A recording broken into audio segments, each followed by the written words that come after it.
Hey guys, what's up? My name is Sky Webb and I'm here to talk about a true crime story that I cannot get off my mind. But before I get started, I just want to put out a little disclaimer that I mean no harm to any of the victims or the victims' families, and I wish everyone who was hurt within this story the utmost peace and solace, either in rest or in recovery.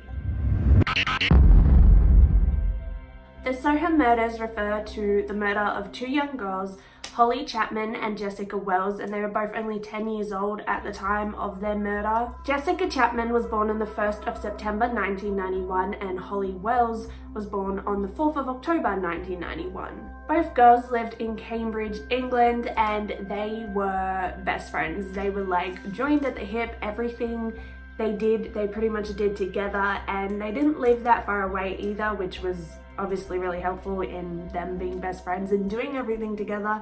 And they just had a lot of the same interests. They had a lot of the same hobbies. They both loved the same football team. Like, they just were very, very alike, very, very similar, and they just enjoyed spending time together. On the 4th of August 2002, both the girls attended a family barbecue at Holly's house, and this was on a Sunday. The barbecue was super laid back. It was just friends and family. They were all chill. They were all just hanging out and eating and laughing and having a good time. It was a really relaxed atmosphere.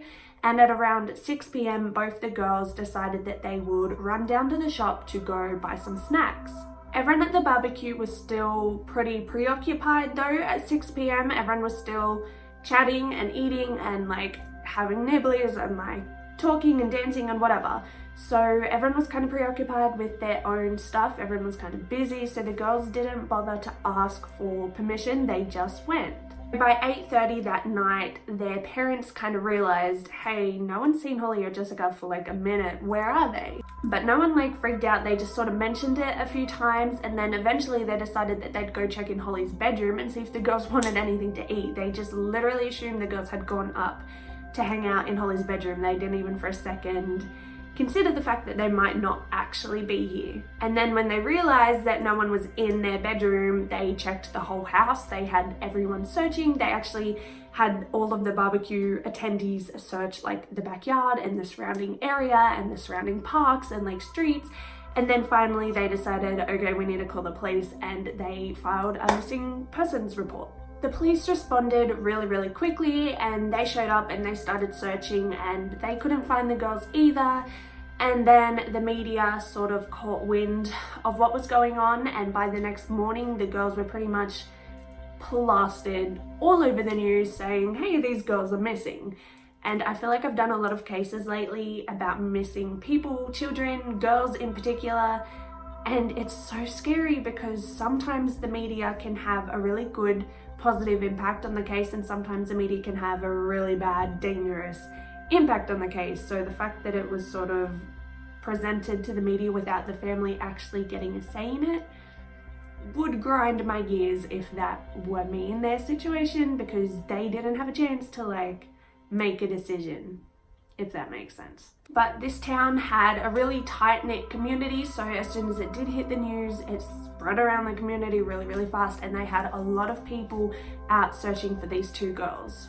That being said though, only 24 hours after the girls were reported missing, the police actually did make a public appeal on the news. Their disappearance is incredibly out of character. They haven't been missing before, very well balanced, very bright young girls. As far as we can tell, they've taken no change of clothing and no money. So as we say, it's quite out of character.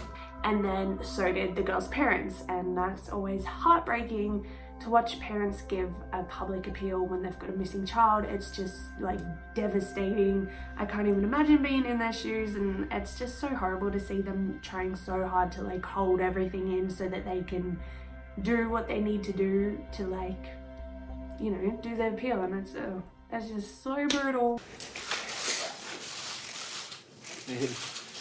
In rivers, looking for shallow graves for our children.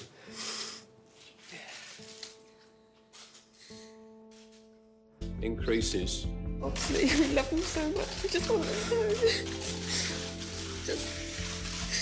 to know. Anyone who's got children must know what we're going through.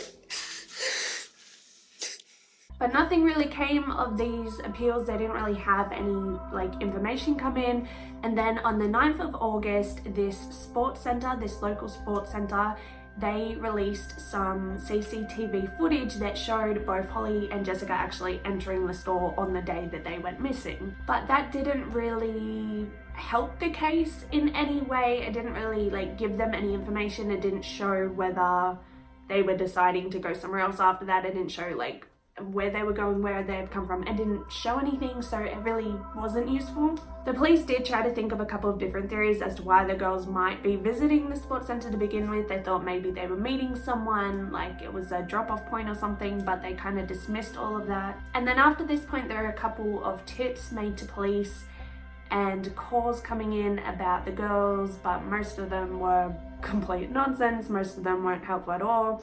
And there was even one tip that came in about animals burrowing somewhere in the dirt, and people thought that it was the girls buried. They thought it was their graves, which is a bit of a leap. There was one tip though that was a little bit interesting to police. There was one tip about a green car driving erratically the day that the girls went missing, around the time that they went missing. And the reason police thought that this was a little bit interesting is because there was previously a police report about another girl who actually successfully got away from someone in a green car. And there was actually a number of reports about a green car either following or being creepy or just weird stuff about this green car. So the police were very, very intrigued by this tip, and they definitely thought that this was something they should try and follow up. Then on the 11th of August, Sky News did this whole big segment on the girls, and they basically just retraced their steps and showed where the barbecue was and where the sports center was and where they thought that they were walking down certain paths at certain times, and just went through the whole case and the disappearance. And they interviewed a man called Ian Huntley. So Ian Huntley was a caretaker at a nearby school, but his girlfriend was actually the girls' teacher. Holly and Jessica's teacher, Mrs. Carr, was dating Ian Huntley. So they had some sort of connection to the girls, but they lived on a street where the girls had walked past, and Ian Huntley was actually a witness and potentially one of the last people to ever see the girls alive on the day of their disappearance. That's why he was being interviewed. How do we know they were here at 6:15? Well, we have an eyewitness. Ian Huntley here is a familiar figure. Evening, Ian. You're the school caretaker. The girls, Jessica and Holly, would know you, and they saw you on the front doorstep. What went on? I don't know the girls. I was stood on the front doorstep grooming my dog down. She'd run away and come back a bit of a mess. They just came across and asked how Miss Carr was, as she used to teach them at St Andrews. I just said she weren't very good, as she hadn't got the job. And they just says, please tell her that we're very sorry. And off they walked in the direction of the library over there. You may, as it turned out, have been the last person to actually chat to them before they vanished. Yeah, that's what it seems like. And it's a mystery. Absolutely, still yeah. solved. Yeah, absolutely. And Mrs. Carr did an interview as well, saying how lovely the girls were. But Mrs. Carr fucked up, like so many people do when they're dumb enough to go on TV to talk about a crime that they had any sort of involvement in. And she kept referring to the girls in a past tense. She said the girls were lovely, they were beautiful, they were so kind. Ding, ding, ding. Red flag. Why would you talk about the girls in past tense if they're alive? I would never sit here and say my mum was so nice. No, she is nice because she still exists. That doesn't make any sense. So why would you talk about the girls in past tense unless A, you thought they were dead, or B, you knew they were dead? You knew the girls. What were they like? Tell us a bit about them. This is something I'll probably keep for the rest of my life, I think. It's what Holly gave me on the last day of term. She was very, very upset because I didn't get my job, and she just gave me this with a poem on the inside, saying to a special teaching assistant, really, and we'll miss her a lot and we'll see her in the future. She was just lovely, really lovely. That's really very sweet, isn't it? Yeah. And luckily one of the producers noticed this immediately after filming, and they were like, hold up a second, that doesn't make sense. And there's a lot of criminals in the past who have been caught for murdering someone exactly like this because they're dumb enough to go on TV and then talk in the wrong tense.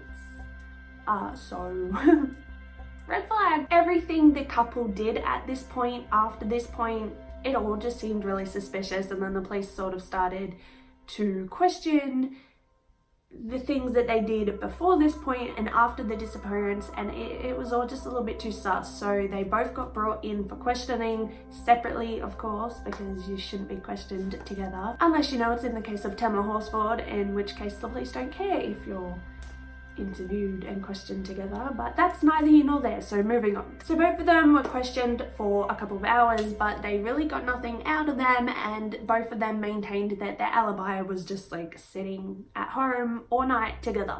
So didn't really help. Now that they were looking into the couple though, they could see that there was like a bit of a weird history between Ian Huntley and just females in general.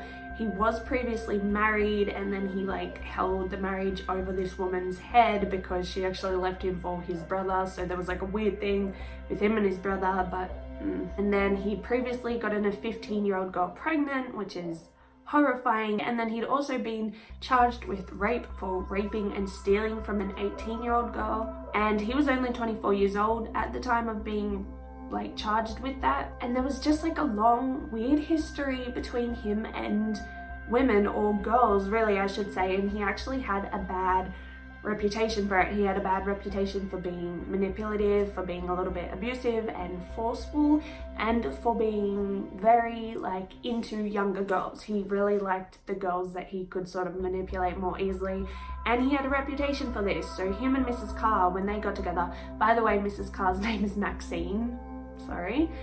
When him and Maxine got together, they literally were like, okay, fuck it, we'll just move to Soham, because they wanted to get away from his reputation, which is like, why would you date someone with a reputation like that and then just be like, oh, well, if we move away, it'll be fine? Like, come on, Mrs. Carr. But he was weird and controlling and pretty abusive towards Mrs. Carr as well. She wasn't allowed to have people in the house. She wasn't really supposed to go out. She wasn't really allowed to have friends or like do any of that kind of stuff, like really controlling in that way. He was really manipulative, and it's also believed that he was physical with her as well and sort of beat her into submission.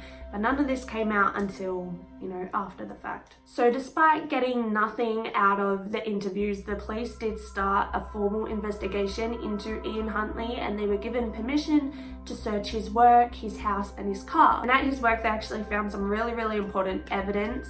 In one of the bins at the school where he worked, they found burnt remains of the girls' clothes. They found pieces of the girls' football jerseys. They were both wearing matching jerseys. That's how much they loved this team together. Like, so cute. They found burnt remains of the jersey, burnt remains of the girls' pants and underwear. And this was huge. This was the first real like break in the entire case. This was massive. And they found human hairs like mixed in with these clothes, and the hairs didn't match the girls, but you know who they did match? Ian fucking Huntley. So both Ian and Mrs. Carr were arrested at this point for suspicion of murder, and Mrs. Carr, she changed her alibi real quick. So Mrs. Carr changed her alibi, and she said that on the day of the girl's disappearance, she was actually in Grimsby, which was able to be confirmed. So that left Ian Huntley without any alibi. And then shortly after their arrest, police found human remains about 30 miles away in Suffolk. So the bodies that they found, they were left in a ditch, and they were easily identifiable as two young girls, but they needed to get forensics in to actually test the remains. And forensics found a lot of tiny little pieces of the girls' clothing around the area, and then they actually had botanists come in and examine all of the like gardeny, foresty part of it. I know nothing about plants. This plant's dying over here. But the botanists were able to show exactly where the person would have come from and like entered from, and then they could tell that the bodies were murdered somewhere else and then transported here. They weren't murdered here. So that was really, really helpful. But then they couldn't really determine how the bodies, or how the girls, that was Holly and Jessica, they couldn't really determine how Holly and Jessica died, they assumed it was asphyxiation, but it was hard to tell because of how bad a state the bodies were like in at this point. And so now they had all this evidence, like they had the girls' clothes at Ian's school, they obviously found where the bodies were, they knew that they were dead now, which gave their parents a little bit of closure. I mean, it's horrible, devastating news, but it's better than not knowing, I feel like. I don't know. But at the same time, they didn't have the evidence that was like, well, yeah, they were with Ian. They had no proof of that. They had no proof that they ever entered his house or that they were at his work or anything. So they searched Ian's house meticulously, and they could tell that it had been cleaned. Like, you can obviously, when they do these tests, forensic tests, they can tell if the area has been cleaned, and it had. And even the first time that they interviewed him, they could actually smell the cleaning product, so that like they knew that he had gone through and scrubbed every single bit of it. Like, they were so 100% sure that he was the murderer at this point. And all of these things weren't evidence because, you know, it hides the evidence, but it was like, okay, it's him, like it's him. So forensics just had to keep searching, and eventually they found all these tiny microscopic fibers that had been distributed across the house by a vacuum. So he's gone to vacuum like as he's cleaning, and because the vacuum is like a blowing motion, tiny little fibers of what you sucked up over here might get dropped over here. Like, it kind of spreads all around. So they found these tiny microscopic fibers around his whole house that linked him to the girls, which was fantastic evidence. It's kind of like if you tried to vacuum up glitter, you're probably just gonna spread the glitter, you know what I mean? And then on top of that, they searched his car, they meticulously searched his car, and he had also cleaned the car, and he'd actually put on fresh tires. Like, he was trying to be so fucking careful to hide everything that he went and changed his tires. But luckily they still had these botanists on the case, and they were able to match these tiny little soil parts in like the top of where the tire goes. I have no idea about the car word for it, but they found all this little dirt that matched to the soil of the ditch where the bodies were found. So that was another thing linking Ian to the girls. So they got him. They knew it was him, and now they had the dirt to prove it. So Ian Huntley was charged with 2 counts of murder, and Maxine Carr was charged with attempting to pervert the cause of justice. And then in early January of the next year, she was given another charge for assisting an offender because they believed she helped Ian clean the house and clean the car and knew what was going on. So that was assisting him in his crime. So Ian actually had to be mentally assessed before he could stand trial, and he was admitted to have psychopathic tendencies, but he wasn't a psychopath. He didn't really have any mental conditions or illnesses that would prevent him from like standing trial, so they went ahead with it. At first he pleaded non-guilty and completely maintained his innocence, said he had nothing to do with it, he didn't know anything about it, like whatever. And then he changed his story and said, well, it was an accident. Now he was claiming Holly was suffering from a nosebleed as they were walking past his house, so he tried to help them and he let them into his home and into his bathroom where they tried to clean it up, at which point he claims he accidentally knocked Holly and she fell into the bath. And then he says that Holly accidentally drowned, and then Jessica freaked out because she had just seen her friend accidentally drown. So then he like went shh and then suffocated her by accident. There's just so much of that to unpack. Like, that is so much bullshit in one little story. Like, how did you accidentally knock Holly hard enough for her to fall into the bath, first of all? Second of all, why was the bath full for no reason? Like, if you weren't in the bath, no one was in the bath, you were helping them because you saw them from outside. Why was the bath full for her to drown? Also, how does she accidentally drown in front of 2 people? There's you and there's Jessica standing right there. It takes more than 3 seconds for someone to drown. You could have just pulled her up. She would have been fine. How did she drown? And also, it takes a couple minutes to like fully suffocate someone. Not that you should have had your hands on her anyway, but like, if this did happen, how did you, like, you didn't feel the life go out of her? You didn't notice she was unconscious? Like, what? Absolute nonsense, but that's the story that he continues to stick with even to this day. Like a crazy person. On the 17th of December 2003, after only 4 days of deliberation, the jury came back with a majority guilty plea, and Ian Huntley was sentenced to 2 life sentences in prison. Maxine Carr pleaded guilty to perverting the cause of justice, but she claimed that she 1000% believed his story that he was running with now, that it was all an accident. She reckons she completely believed that, and that's why she did it. So then she pleaded non-guilty to assisting an offender, and then she was found guilty on the same day and sentenced to serve 3.5 years in prison, but she then only ended up serving 1 year and 9 months. So she wasn't in there that long. There's a few people out there who do believe that Mrs. Carr was a victim in this herself, and they feel like if she had have, said anything or done anything, that she would have ended up being killed as well. So a lot of people do view her as being a victim and not to blame. But there's a lot of people who hold Mrs. Carr responsible for what happened. A lot of people feel like she was a grown woman, she was able to make her own decisions. These were students of her, she had a duty of care, she knew them. She should have done something.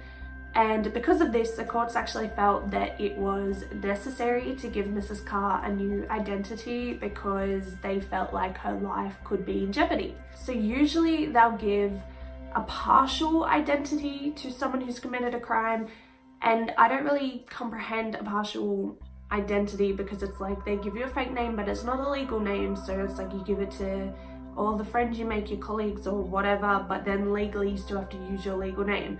So I don't really get it, because can you not do that anyway? Can you not just say your name is a different name? I don't really get the legalities of that.